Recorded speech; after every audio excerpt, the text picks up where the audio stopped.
Jadi seneng itu tidak perlu dikejar. Langsung aja kamu nikmati sekarang, apapun kondisimu, maka kamu akan bahagia. Ada apapun yang kamu nikmati sekarang, sedikit atau banyak, besar atau kecil, luar biasa atau biasa, nikmatilah. Kalau bahasanya agama, bersyukurlah. Maka kamu saat ini juga bahagia, tidak usah nunggu besok-besok. Pak, saya ingin mengejar kebahagiaan. Ngapain dadak dikejar? Nikmati sekarang juga. Wong dia nggak lari kemana-mana. Dan dia juga tidak hilang. Kalau adanya cuma teh sama air putih, kopinya nggak dibawa ke sini, dinikmati aja apa adanya. Kalau kamu tidak adanya teh sama air putih kok membayang-bayangkan kopi, wah kopi gue enak mungkinnya kalau ada di sini, itu mesti nggak bahagia kamu. Tapi kalau kamu merasa cukup dengan teh sama air putih ini, ya sudah, bahagia kamu sekarang. Apakah punya pasangan atau kamu sedang jomblo dan kamu merasa cukup dengan itu, ya sudah. Jomblo kan nggak masalah, kamu masih bisa beli sabun. Bunganya opo kamu? Lah kok kamu ketawa, emangnya kemana arahnya? Oke, jadi merasa cukup dengan apa yang kamu miliki sekarang. Kuncinya itu. Kenapa? Karena dengan kamu tidak ngejar kemana-mana, ya segalanya mudah dicapai, segalanya mudah dinikmati. Kita juga lebih sehat, kita juga tidak galau kalau ada macam-macam. Sudah enak wis. Cukup, bahasa akhlaknya namanya qanaah. Punya uang 1.000, ya dinikmatilah 1.000 itu. Beli aja permen. Kalau punya uang 1 juta, ya dinikmatilah yang 1 juta itu. Biasa aja. Jadi cukup dengan apapun yang kita miliki sekarang. Nah, itu sumber kebahagiaan yang ketiga. Oke, tadi dimulai dari salah paham tentang kebahagiaan, terus sumbernya kebahagiaan. Sekarang kita sembuhkan penyakitnya. Yang bikin orang tidak bahagia itu apa? Epikuros punya teori, namanya tetrafarmakos. Kayak namanya obat ya, artinya memang obat ya. Cuma kamu cari di apotek tidak ada. Kamu cari di apotek, Mbak beli tetrafarmakos, tidak ada. Ya, adanya di Epikuros. Tetrafarmakos itu artinya 4 obat biar kamu jadi orang bahagia. Oke, 4 obat itu apa? Nanti kita jelaskan satu-satu ya. Yang pertama, Tuhan tidak perlu ditakuti. Kematian tidak perlu dicemaskan. Hidup yang bahagia, hidup yang baik itu gampang. Menahan penderitaan itu juga gampang. Obatnya 4 ini. Hidupmu pasti bahagia, katanya Epikuros. Dan itu di bukunya dia ngomong, meditate on these ideas day and night. Perintahnya Epikuros, coba pikirkan 4 hal ini, these ideas, siang atau malam. And the ones related to them, dan hal-hal yang berhubungan dengan 4 hal ini, both alone and with someone like yourself. Kamu pikirkan sendiri apa sama temanmu boleh. And you will never be badly disturbed. Kamu tidak akan bingung lagi, tidak akan galau lagi. Apakah kamu sedang bangun atau sedang mimpi. Obatnya 4 ini. Kalau nggak percaya, kamu pikirkan sendiri atau sama temanmu 4 hal ini. Yang pertama apa? Tuhan tidak perlu ditakuti. Maksudnya kita tidak perlu takut sama Tuhan. Nanti Tuhan nggak perlu ditakuti, kamu menakut-nakuti Tuhan. Ya, enggak.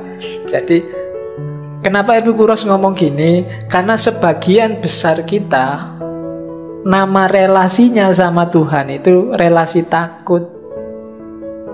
Takut dikasih musibah lah, takut disiksa lah, takut Tuhan murka lah, takut. Itu yang bikin hidup kita tidak tenang. Wah, ini jangan-jangan Tuhan marah nih, masuk neraka deh aku.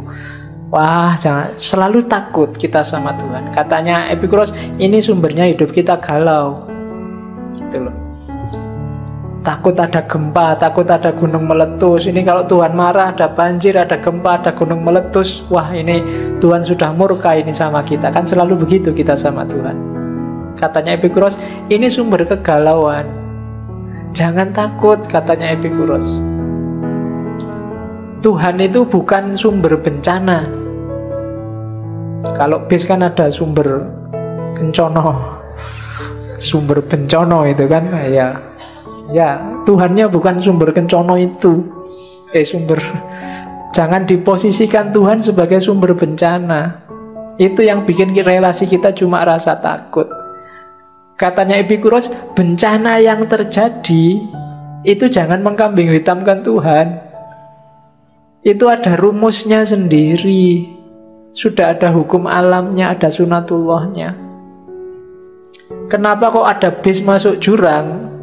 Wah, ini takdir ini. Iya, kamu nyalahkan Tuhan lagi. Kalau dihitung rumusnya ada, mungkin supirnya ngantuk, mungkin bisnya nggak layak jalan, mungkin supirnya salah perhitungan, macam-macam. Mungkin jalannya licin, rumusnya kan itu. Jangan menyalahkan Tuhan. Kalau ada banjir, ya kamu sendiri ngerti rumusnya. Kalau kamu nutup got-got, kalau gaya hidupmu nggak bersih, kalau rumahmu ada di pinggir sungai, ya airnya datang. Air itu dari tempat yang lebih tinggi ke tempat yang lebih rendah, kan rumusnya itu. Dan Allah nggak akan mengkhianati itu kalau itu sunatullahnya. Masa rumahmu di bawah terus airnya datang? Wah, ini nggak boleh ini. Ini kesayangannya Allah terus airnya muter gini kan nggak. Jadi segalanya sudah ada rumusnya. Nggak usah kita nggak usah kita takut pada Tuhan gara-gara itu. Jadi seandainya kita percaya Tuhan, relasinya jangan relasi takut. Itu bikin hidup kita tidak tenang. Kadang-kadang kita sudah sholat bener, sudah ibadah bener aja masih ketakutan. Diterima nggak ya? Waduh, sholatku 50% nggak khusyuk, ini gimana? Takut terus. Itu Tuhan juga bingung, mau menghibur kamu tenang aja ya nggak bisa. Biar ya caranya, mungkin gitu Tuhan. Kamu ketakutan sendiri sih tanpa alasan. Iya. Tenanglah hidupmu. Bukan Tuhan biang keladinya macam-macam bencana. Hidup sudah ada rumusnya sendiri. Kalau kamu kurang ajar ya nggak disukai orang, itu kan rumus namanya. Kalau kamu asal ya nanti mesti celaka, itu rumus sudah. Jadi ndak usah terlalu takut sama Tuhan. Allah itu sudah menciptakan alam semesta dengan rumus-rumusnya, dengan hukum-hukumnya. Itu bahasa Islamnya begitu. Kalau ini bahasanya Epikuros. Terus ini yang saya bilang tadi, Epikuros itu jajal pakai logika, menganalisis Tuhan. Ini dulu pernah saya bahas ketika ngomong tentang argument of evil, argumen kejahatan yang melawan Tuhan. Katanya Epikuros, ayo dipikir ya, tentang bencana alam. Ini namanya trilema. Trilema Epikuros. Alam ini kan banyak sekali kejahatan. Orang kan sering mengaitkannya sama Tuhan. Tentang kejahatan, apakah kejahatan manusia atau kejahatan alam, itu kira-kira kehendaknya Tuhan atau bukan, kekuasaannya Tuhan atau bukan. Epikuros tanyanya gini, trilema itu kelanjutannya dilema. Kalau dilema kan ada dua pilihan, kamu harus milih salah satu. Kalau trilema itu 3 persoalannya. Kalau 5 berarti pancalema. Ya nanti Pancasila kalau nggak jelas maunya kemana jadi pancalema. Oke, katanya Epikuros, kira-kira kejahatan itu Tuhan mau tapi tidak mampu melenyapkannya. Kalau kayak gini, berarti Tuhan itu tidak usah ngaku dia maha kuasa. Wong Tuhan kok tidak mampu. Terus pertanyaan kedua, kalau memang Tuhan mampu, kira-kira Tuhan mampu, tapi dia nggak mau, ayo gimana? Oh ya berarti nggak usah ngaku Tuhan juga. Tuhan katanya maha penyayang. Masa nggak mau menyingkirkan kejahatan? Problem kedua. Problem ketiga, ya Tuhan itu mampu juga mau, maha kuasa, maha penyayang. Loh, buktinya masih ada kejahatan. Loh, Tuhan itu berarti kalau begitu ya tidak mampu, ya tidak mau. Ya kalau gitu nggak usah disebut Tuhan. Ini namanya trilema. Jadi adanya bencana itu secara logis membantah eksistensi Tuhan. Saya tidak akan jelaskan ini panjang, dulu sudah tak jelaskan di teodisi, Problem of Evil. Kalian tinggal mau refer lagi ke rekamannya ini, cuma saya sisipkan sebentar waktu ngomong kebahagiaannya Epikuros. Kita lanjutkan ke untuk menghindari ketidakbahagiaan yang kedua, kematian. Yang bikin orang galau yang kedua sebagian besar adalah tentang kematian. Banyak orang takut nasibnya besok setelah mati, sehingga hidupnya tidak tenang. Banyak hal yang bisa dia nikmati, tidak bisa dia menikmati, karena membayangkan besok aku kalau masuk neraka disetrika, ditusuk-tusuk, dibanting-banting, kan ngono. Gambaran kita tentang neraka kan begitu. Dulu waktu kecil saya membaca komik neraka itu, wah ngerinya luar biasa itu. Karena ada itu kan komik itu, neraka itu penuh dengan peralatan tukang di sana. Iya loh, ada palu, gergaji, lenggis, pokoknya di sana semua. Bayangkan, itu kan kamu membayangkan itu aja kan ngeri luar biasa. Wah. Jadi katanya Epikuros gini loh, itu kamu termakan bayanganmu sendiri. Coba lihat baris ketiga itu. Kematian tidak perlu dikhawatirkan hari ini, karena kita sekarang masih hidup. Juga tidak perlu dikhawatirkan nanti, karena nanti kita sudah nggak ada. Ya, nanti Epikuros dikenal orang yang tidak percaya Tuhan, juga tidak percaya hidup sesudah mati. Tapi kalau pakai logika kayak tadi, logika yang awal tadi, bahwa yang kalimat pertama jelas, nggak usah galau dengan kematian, wong kita masih hidup. Kalau besok sudah mati kan belum jelas ada apa besok sudah mati. Kok kita sudah galau?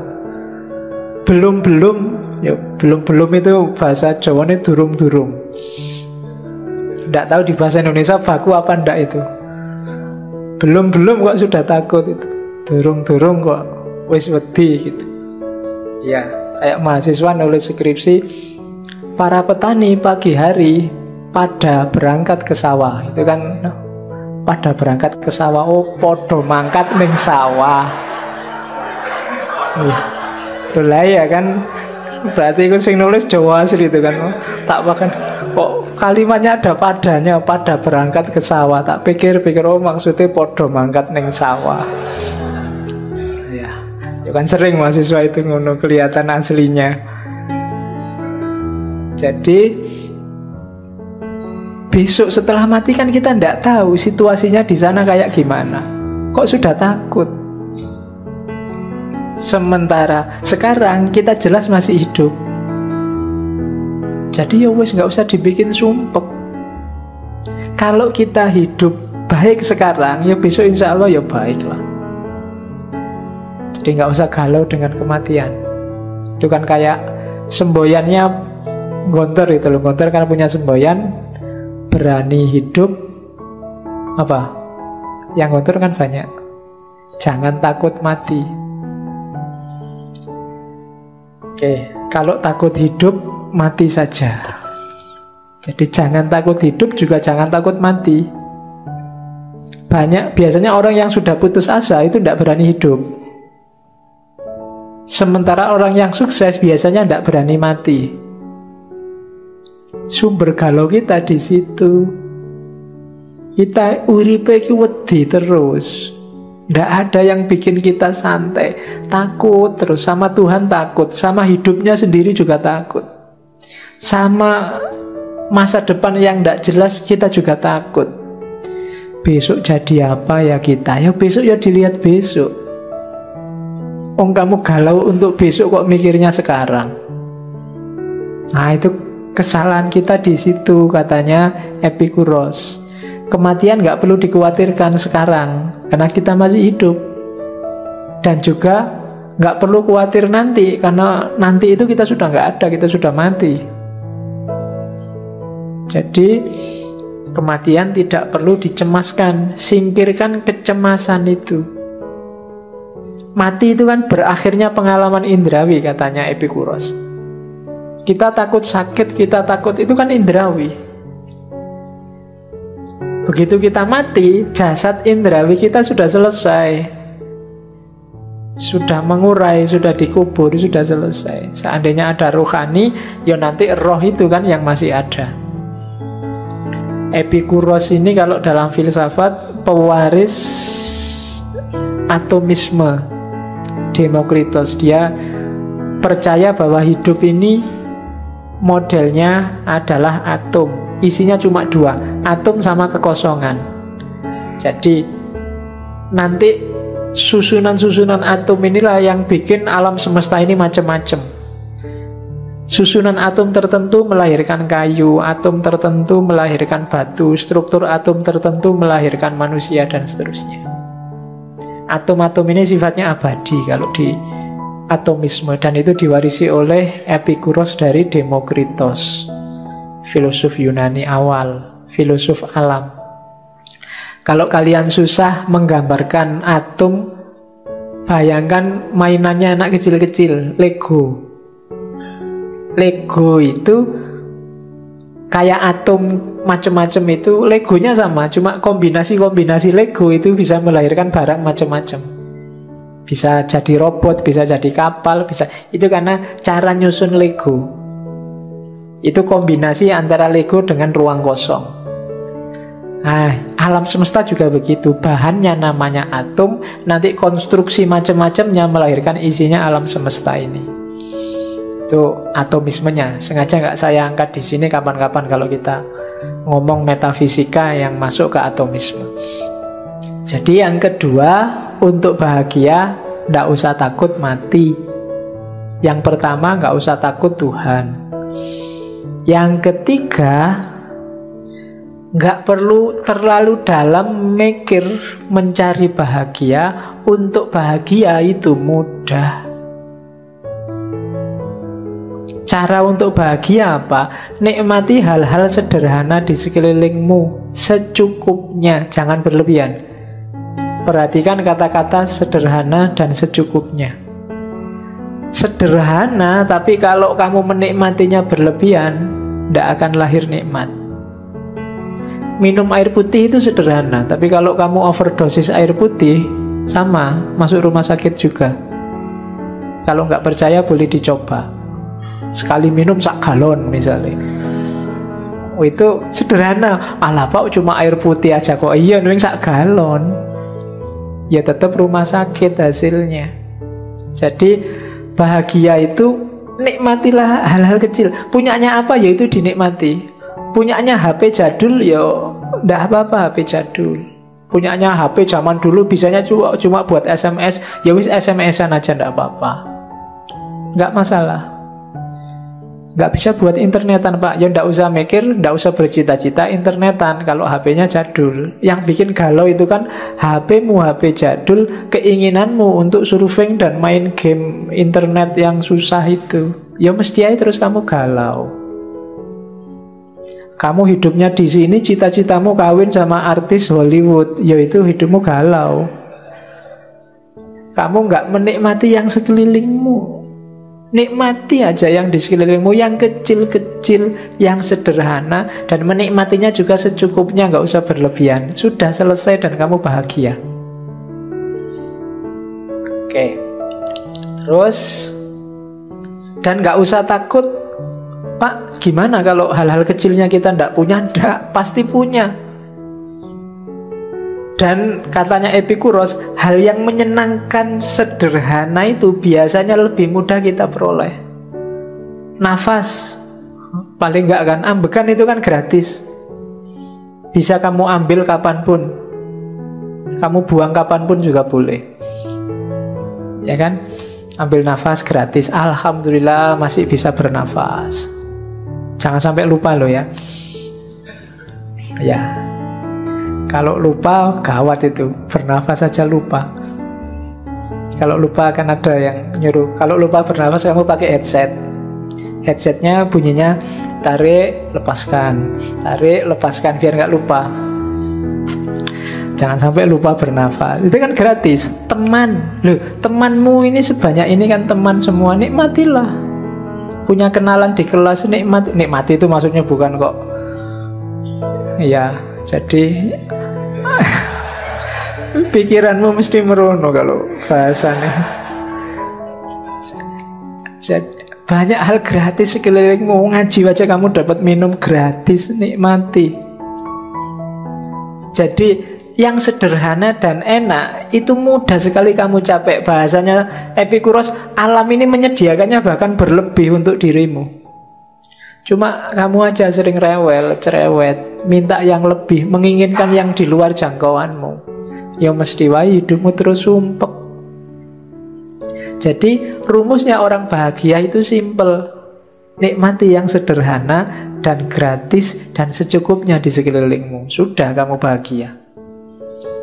Makanya ada kata mutiara dari Epikuros, let us thank the wise nature, for she had made the right thing easy and unnecessary thing heavier.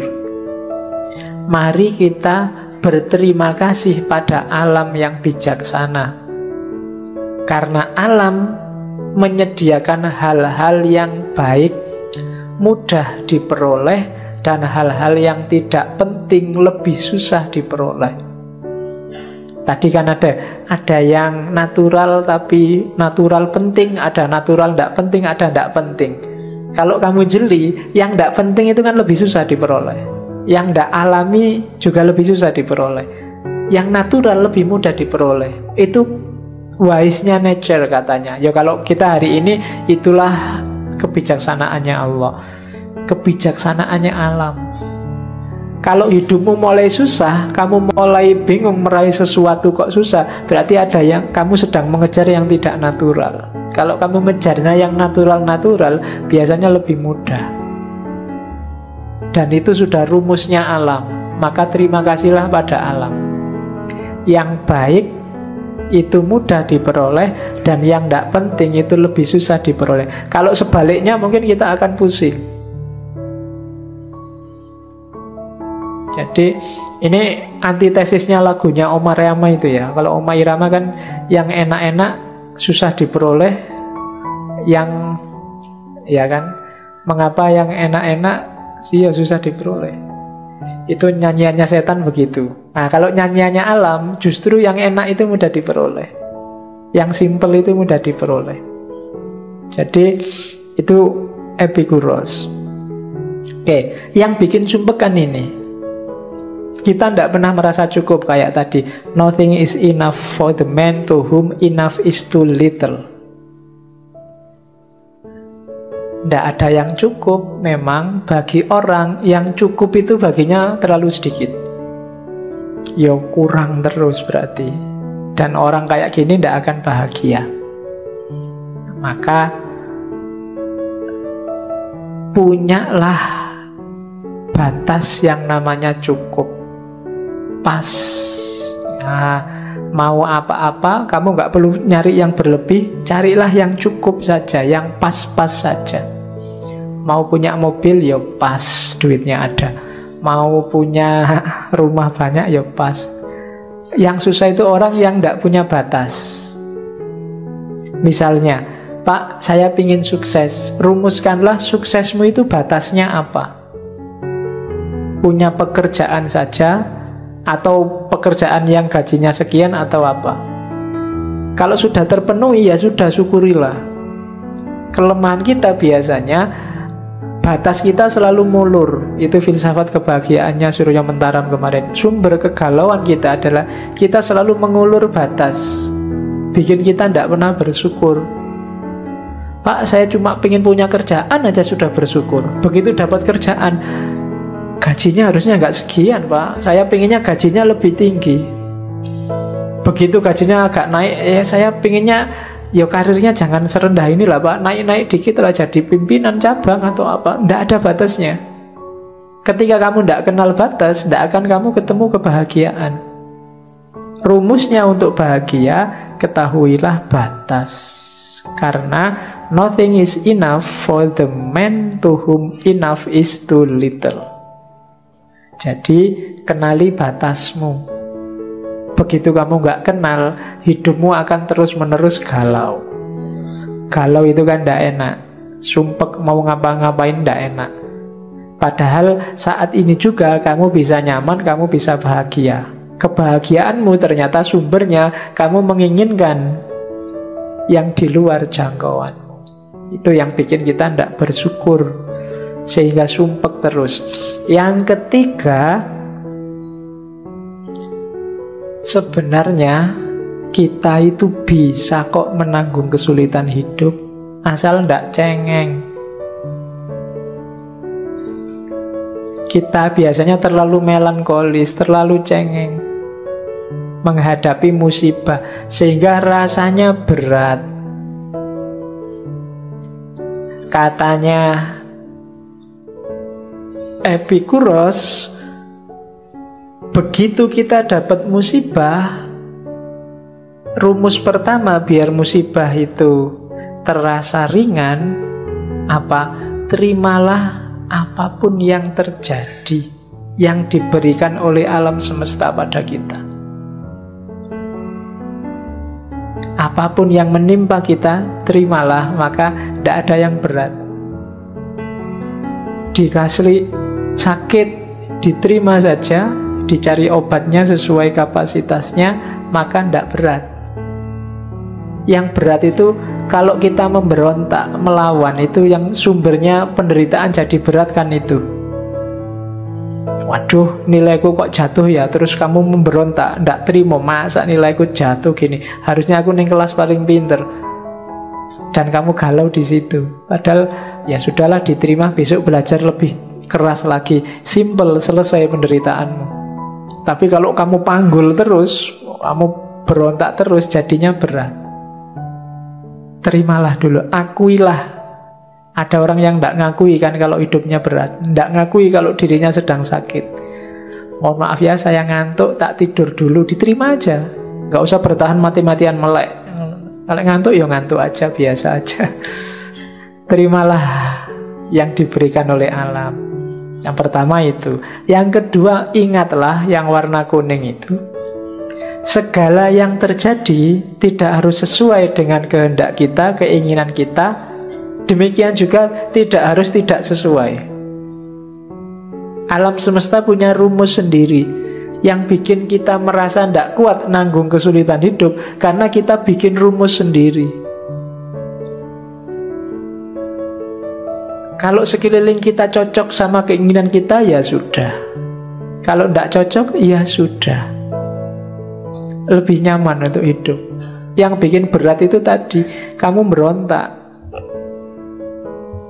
Yang ketiga, kita selalu ingin ngontrol segala yang ada di sekeliling kita.